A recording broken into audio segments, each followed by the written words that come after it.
Assalamualaikum warahmatullahi wabarakatuh. Waalaikumsalam warahmatullahi wabarakatuh. Alhamdulillah, alhamdulillahi rabbil alamin. Wassalatu wassalamu ala asyrafil anbiya'i wal mursalin nabiyina Muhammadin sallallahu alaihi wasallam wa ala alihi wa sahbihi wa man tabi'ahum bi ihsan ila yaumiddin, amma ba'd. Jamaah salat subuh rahimakumullah. Hadis yang ke-107 diriwayatkan oleh sahabat Jabir bin Abdullah radhiyallahu anhuma. Jabir mengatakan, anna Nabiy sallallahu alaihi wasallam qala li Mu'adz, falawla sallaita bi sabbih isma rabbikal a'la wasyamsi wa duhaha wal laili idza yaghshaha. Kata Jabir bin Abdullah, Nabi sallallahu alaihi wasallam berkata kepada Mu'adz bin Jabal, sebaiknya kalau kamu menjadi imam, hendaklah kamu membaca sabbih isma rabbikal a'la atau wasyamsi wa duhaha atau wal laili idza yaghshaha. Jamaah sekalian rahimakumullah, hadis ini ada asbabul wurudnya, yakni ketika salah seorang dari sahabat dia datang dengan membawa dua ontanya yang baru saja dikasih minum dan kemalaman. Kemudian dia bertemu dengan Mu'adz di sholat isya. Lalu dia tinggalkan dua ontanya, kemudian dia sholat isya bersama Mu'adz bin Jabal radhiyallahu anhu. Dan Mu'adz ketika membaca pada rakaat pertama dia sudah memulai dengan membaca surah Al-Baqarah atau surah An-Nas. Kata perawi, Mu'adz ketika menjadi imam sholat isya, beliau membaca surah Al-Baqarah. Ada sekitar 286 ayat.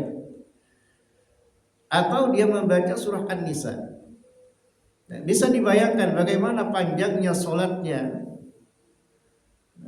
Kemudian si laki-laki tersebut keluar dari jamaah. Dia sholat sendirian. Setelah itu dia mendengar bahwa Mu'adz bin Jabal itu mencelanya. Karena dia keluar dari shaf dan sholat sendirian, dicela oleh Mu'adz bin Jabal. Akhirnya dia datang kepada Nabi Sallallahu Alaihi Wasallam menceritakan kejadian yang sebenarnya. Kenapa dia keluar dari shaf dan sholat sendirian? Nabi Sallallahu Alaihi Wasallam kemudian memanggil Mu'adz dan mengatakan kepada Mu'adz, afattanun anta ya Mu'adz. Nabi Shallallahu Alaihi Wasallam marah sekali kepada Mu'adz karena dia mengimami dengan bacaan panjang. Makanya kata Nabi, falaula sallaita bi sabbih isma rabbikal a'la. Dan sebaiknya kamu mengimami dengan membaca surah sabbih isma rabbikal a'la. Jadi ini surah pertengahan, tidak terlalu panjang, tidak terlalu pendek. Ini sholat isya.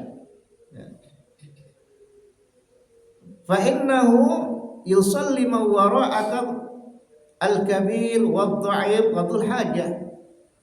Karena orang yang sholat di belakangmu menjadi makmum itu ada orang yang sudah tua, ada orang yang lemah, dan juga ada orang yang punya kebutuhan sebagaimana laki-laki tadi. Nah, jamaah sekalian rahimakumullah, pelajaran yang bisa kita ambil dari hadis ini, menjadi imam hendaklah meringankan sholat, jangan membebani jamaah. Kemudian di antara pelajaran berikutnya adalah bacaan di sholat isya, yakni dengan membaca surat Al-Mufassal yang pertengahan, tidak terlalu panjang juga tidak terlalu pendek. Tetapi jika kita hubungkan dengan hadis sebelumnya, ya, bahwa Nabi Shallallahu Alaihi Wasallam juga membaca surat pendek, yaitu surat Wat-Tin dan Al-Qadar. Nah, inilah bacaan-bacaan di sholat Isya. Kemudian di antara pelajaran yang bisa kita ambil, kalau kita melihat imamnya itu menyelisihi sunnah Nabi Shallallahu Alaihi Wasallam, maka boleh kita keluar dari barisan jamaah. Apalagi kita ketahui imamnya meninggalkan salah satu rukun sholat, misalnya tidak tumakninah terlalu cepat, maka kita boleh memisahkan diri dan sholat sendirian. Karena laki-laki ini memisahkan diri bukan karena sholat Mu'adz bin Jabal itu batal, sholatnya sah, cuman bacaannya itu tidak sesuai dengan sunnah Nabi. Mu'adz itu membaca surat yang panjang, padahal sunnahnya membaca surat yang pertengahan atau surat pendek. Jemaah sekalian rahimakumullah, mudah-mudahan Allah Subhanahu wa taala senantiasa memberikan kesehatan kepada kita lahir dan batin, sehingga kita istiqamah di dalam menjalankan ibadah kita, di dalam berjamaah, sehingga kita termasuk hamba Allah Subhanahu wa taala yang banyak mendapatkan pahala dan juga banyak mendapatkan kebahagiaan terutama di akhirat nanti, yakni dalam surga Allah. Amin. Walhamdulillahirabbil alamin. Assalamualaikum warahmatullahi wabarakatuh.